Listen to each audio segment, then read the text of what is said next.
салом дӯстон, имшаб мухлисони инфиродии Криштиану Роналдо шодиву нишод доштанд. Ҳамлагари дӯстдоштаи онҳо боз тавонист ба оламиён собит кунад, ки гол задан барои ӯ бо мурури солҳо ду ҷамъи ду шудааст. Ин масъаларо Роналдо дар ҳар ҳолат чӣ дар хобу чӣ бедорӣ ҳал карда метавонад. Дишаб бозиҳои охирини мунтахабҳо барои моҳи мазкур баргузор шуданд. Мо имрӯз дар бораи ҳамин бозӣ, рекорди Роналдо ва дигар хабарҳои муҳим гап мезанем. Кам нафарон ҳастанд ки бозиҳои тимҳои Амрикои Ҷанубиро тамошо кунанд, зеро ин рақобатҳо дар бевақти шаб баргузор мегарданд. Аммо бозиҳое ки паго шаб мегузаранд, набояд онҳоро пушти сар кард. Бразилия бо Уругвай рақобат мебандад, Аргентина бошад бо Перу. Барои бозам ҷолибтар гузарондани ин бозиҳо дӯстони мо аз 1x коэффициентҳои баланд пешниҳод мекунанд. Ҳамчунин нафароне ки то ҳол регистриатсия надоранд, метавонанд дар аввалин пардохт бо промокоди MG0777 соҳиби $100 бонус гарданд. Ссилкаи бозӣ дар комментария ин видео. Тими миллии Португалия дар гурӯҳи А бар муқобили дастаи Люксембург рақобат кард. Люксембург байни дастаҳои камбаҳо имконияти ғолибшавӣ қариб ки надорад. Футболи Люксембург, хоккеи Бразилия ва волейболи Тоҷикистонро метавон дар як сатҳ монд. Аммо гап сари заиф будани дастаи мазкур намеравад, ҳарчанд ин камбаҳоӣ ба Роналдо ҷиҳати рекорд гузоштан кӯмакам расонд. ҳамлагари Манчестер Юнайтед корро аз нафасҳои аввал шурӯъ намуд. То дақиқаи 13 ҳисоби рақобат аллакай 2-0 ба фоидаи португалиҳо буд. Ҳар дуи голро Криштиану Роналдо ба сама расонд. Ин голҳо дар дақиқаи 8 ва 13 аз пеналти зада шуданд.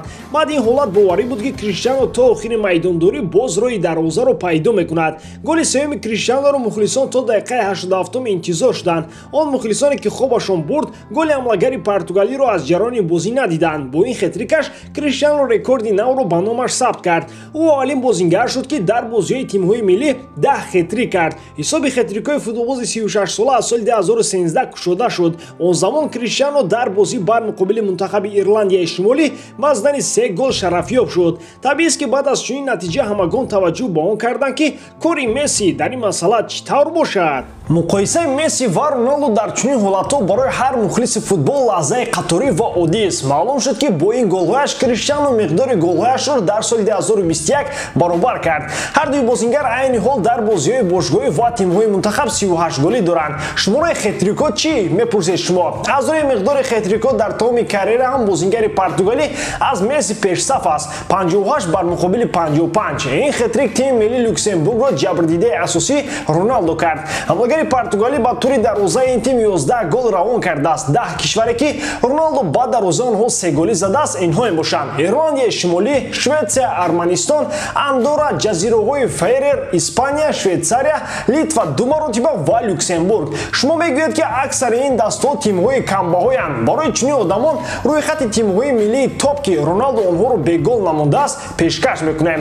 Ҳамлагари 36 сола ба дарвозаи мунтахабҳои Белгия, Испания дар маҷмӯъ 3 голӣ зада, дарвозаи Фаронсаро 2 маротиба рахна кардааст. Ҳамчунин ӯ 1 голӣ ба дарвозаи Аргентина ва Германия дорад. Дар 11 бозии соли 2021 Роналдо бо пироҳанҳои Португалия дар 11 бозӣ ба задани 13 гол мушарраф шудааст. Голҳое ки Криштиану ба дарвозаи Люксембург зад, барояш бо пироҳанҳои ин кишвар 113, 114 ва 115 буданд. Агар шумо фаромӯш карда бошед, Роналдо беҳтарин нишонзан дар таърихи тимҳои миллӣ мебошад. Аз ин баъд ӯ танҳо рекорди худро такрор мекунаду мешиканад. Дигар ягон кас намонд, ки Роналдо дар задани голҳо бо ӯ мубориза барад. Никола Барелла дар хатти нимҳимояи мунтахаби Италия ва дастаи Интер яке аз чеҳраҳои намоён мебошад. Самрабии Италия Роберто Манчини дар интихоби нимҳимоятгарон ягон мушкилӣ надорад. Инҳо Жоржино, Барелла ва Верати мебошанд. Дар қаҳрамониҳои дастаи Интер ҳам нақши Барелла андак нест. Интер хоҳиши онро дорад, ки шартномаи нимҳимоятгарро тамдид кунад, вале дар айни ҳол тарафҳо ба мувофиқа расида наметавонанд. Гуфта мешавад, ки агенти Барелла барои клиенти худ 6 миллион евро дар як сол талаб мекунад, дар ҳоле ки миланиҳо ба ӯ аз 4 то 4,5 миллион пешниҳод мекунанд. Дастаҳои дигари аврупоӣ дараки чунин ҷараён гирифтани корро пайдо карда, дар лаҳзаи мувофиқ омодаанд, то бо пешниҳоди муфидашон ба кори Барелла дахолат кунанд. Чун ҳар вақта яке аз ин дастаҳо ПСЖ мебошад. Дар ҳар ҷое ки як бозингар бо дастааш ба мувофиқа расида натавонад, дастаи шаҳри Париж омодааст худро ҳамчун дастаи наҷотбахш дар миён гузорад. Дар баробари Париж аз Испания ҳам дастаи Атлетико таваҷҷӯҳи худро ба футболбози итолиёвӣ бештар намуда мушоҳида хоҳад кард, ки то анҷоми шартномаи Барелла чӣ ҳолат рух медиҳад. Қарордоди феълии Никола Барелла бо Интер то соли 2024 амал хоҳад кард.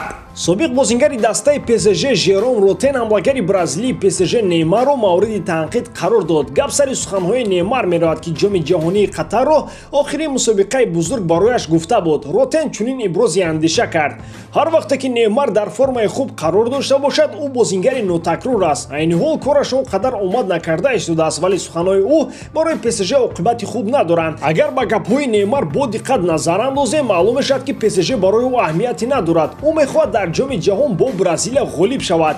Бразилияро дӯст медорад ва имконияти охирин барояш Қатар хоҳад буд. Лозим аст то ба ӯ масъулиятҳое ки ба зимма дорад фаҳмонем. Дар ҳоле ки ту бозингари чунин сатҳ ва фигураи асосии як даста беш аз 4 сол бошӣ, бояд чунин суханон аз даҳонат набароянд. Неймар бисёр мусоҳиба намедиҳад, аммо суханҳои ӯ ҳамеша ПСЖро пас мезананд. Леонардо дар бораи Мбаппе ва суханҳояш атрофи гузариши эҳтимолӣ ба Реал мегӯяд, аммо дар мавриди Неймар ӯ ҳарфе нагуфтааст. Ба фикри ман амалҳое ки Неймар бо онҳо даст мезанад берун аз чаҳорчӯба мебошанд, гуфт собиқ бозингари ПСЖ Жером Ротен. Неймар кумайлаш, аммо Леонардо баъд аз чунин суханони Ротен худро чӣ гуна эҳсос мекарда бошад?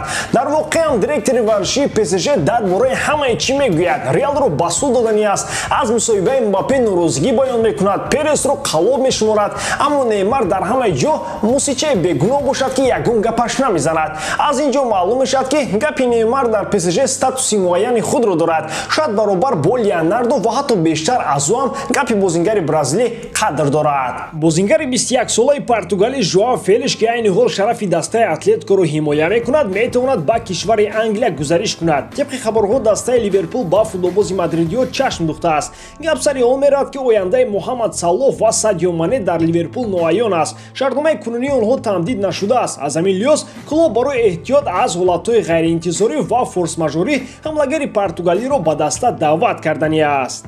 гуфта мешавад ки бозингари 21-сола метавонад ба ҳайси иҷора ба Англия омада баъдан Мерсайдо барои хариданаш ҳам омода мешаванд. Вокуниши Атлетико ба ин ҳолат то ҳол норӯшан аст. Симеоне айни ҳол ба бозингари ҷавон боварӣ дорад. Ба чунин хулоса метавон пас аз бозии Атлетико ва Барселона омад. Дар он дидор Симеоне дар хатти ҳуҷум Фелиш ва Суарезро ба майдон ворид кард, дар ҳоле ки Гризман ба даста баргашт. Хотиррасон бояд кард ки Фелиш бо нархи 120 миллион евро харидорӣ карда шуд. Хулоси гап, Атлетико агар футболбози ҷавонро ба фурӯш ҳам гузорад, Ливерпул бояд Ньюкасл бошад. Ба ҳамин тон дӯстон, боварӣ дорам ки ҷоидкории ман ба шумо писанд меояд. Лайк, комментария ва дар канал обуна шуданро аз ёд набароред. Бо шумо буд мисли ҳар вақта Муҳаммад Гаиров. Хай, дар паноҳи Аллоҳ.